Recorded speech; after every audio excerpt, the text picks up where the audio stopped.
Il y a des métiers tellement dangereux que ceux qui les font n'en ressortent presque jamais vivants. Reste bien jusqu'à la fin, parce que le job le plus mortel du monde, c'est pas du tout celui auquel tu penses. L'océan, c'est immense, isolé, flippant. Mais le vrai problème pour les équipes de sécurité, c'est les pirates. Pas les pirates de film, les pirates modernes. Souvent venus de Somalie ou du Nigeria, ces groupes armés prennent carrément le contrôle des navires, volent la marchandise et prennent l'équipage en otage pour demander une rançon énorme. Le taf des agents de sécurité, c'est de les arrêter, sauf que c'est beaucoup plus facile à dire qu'à faire. Ils sont souvent en infériorité numérique. En face, t'as des mecs avec des AK-47, des lance-roquettes, en groupe de 4 à 8. Et au milieu de l'océan, t'as 0 renfort militaire. Même si quelqu'un voulait venir, ce serait trop tard.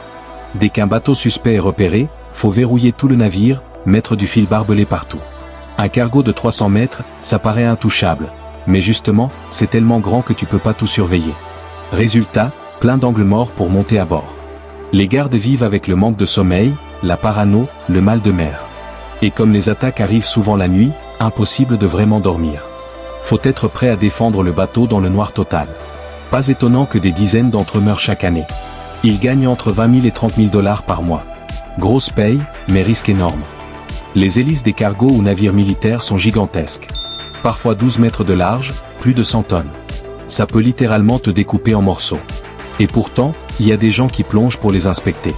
Dans le noir complet, parfois dans des eaux pleines de requins. Si un bateau tombe en panne, c'est eux qui doivent réparer. Peu importe où. Et forcément, tout peut mal tourner. Chaque année, certains ne remontent jamais.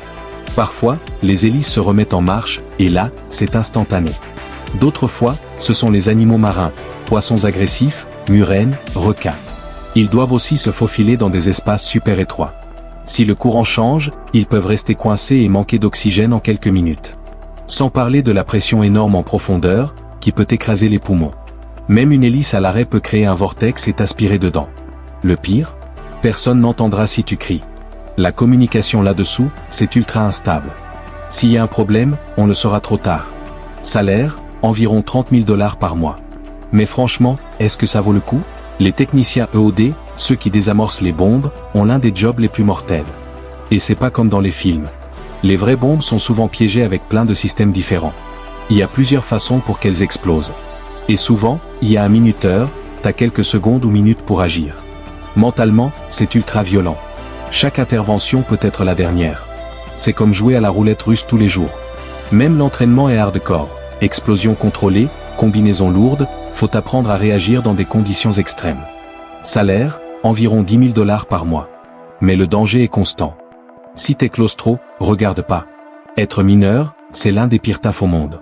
Les mines peuvent s'effondrer à tout moment, ensevelissant les travailleurs sous des tonnes de roches. Et souvent, impossible de les sauver. Il y a aussi les gaz toxiques comme le méthane ou le monoxyde de carbone, qui peuvent étouffer ou exploser. Les machines sont dangereuses, les espaces sont étroits, beaucoup finissent blessés ou écrasés. Et puis il y a la maladie du poumon noir, à force de respirer la poussière de charbon. Mentalement aussi, c'est dur, isolement total, des kilomètres sous terre, loin de tout. Beaucoup souffrent d'anxiété, dépression, PTSD. Et le pire? Ils gagnent presque rien.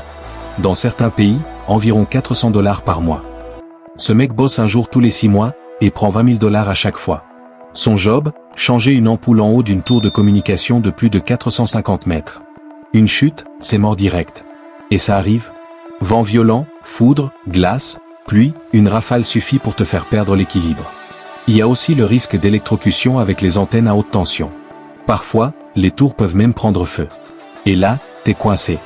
Gros salaire, mais danger constant. On dirait un job tranquille dans une cabine, mais pas du tout. Les grues soulèvent parfois plus de 100 tonnes. Et les accidents sont plus fréquents qu'on pense. Un faux mouvement peut tuer. Chaque année, des grutiers meurent électrocutés en touchant des lignes électriques. Ils bossent souvent dans des conditions météo pourries. Et les chutes arrivent plus souvent qu'on croit. Salaire, environ 7 000 $ par mois. L'océan, encore lui, brutal et impitoyable. Le taux de mortalité est 23 fois plus élevé que la moyenne. Tempêtes, vagues énormes, froid extrême. Les bateaux peuvent chavirer, tomber à l'eau et courant. Et sans gilet, l'hypothermie arrive en quelques minutes. Les machines peuvent entraîner sous l'eau. Ils bossent 18 à 20 heures par jour, quasiment sans dormir, donc encore plus d'accidents. Des milliers meurent chaque année. Salaire, environ 7 000 $ par mois. Normalement, c'est tranquille, sauf sur la route 1258 vers Lima, au Pérou. Dans les Andes, route hyper étroite, pas de barrière, parfois même pas assez de place pour une voiture.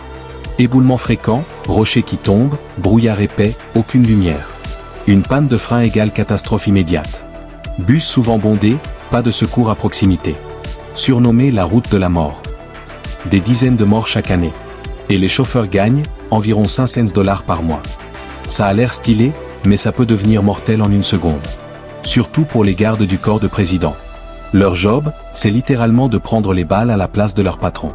Ils doivent être prêts à devenir un bouclier humain. Toujours en alerte, jamais de pause mentale.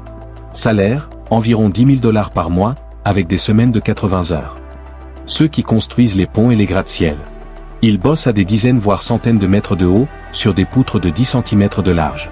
Pas toujours de protection. Une erreur, un coup de vent, fini. Les chutes sont fréquentes. Ajoute à ça les grues qui balancent des tonnes d'acier, les soudures sous haute tension, les brûlures. Salaire, environ 8 000 $ par mois. Oui, ça existe vraiment.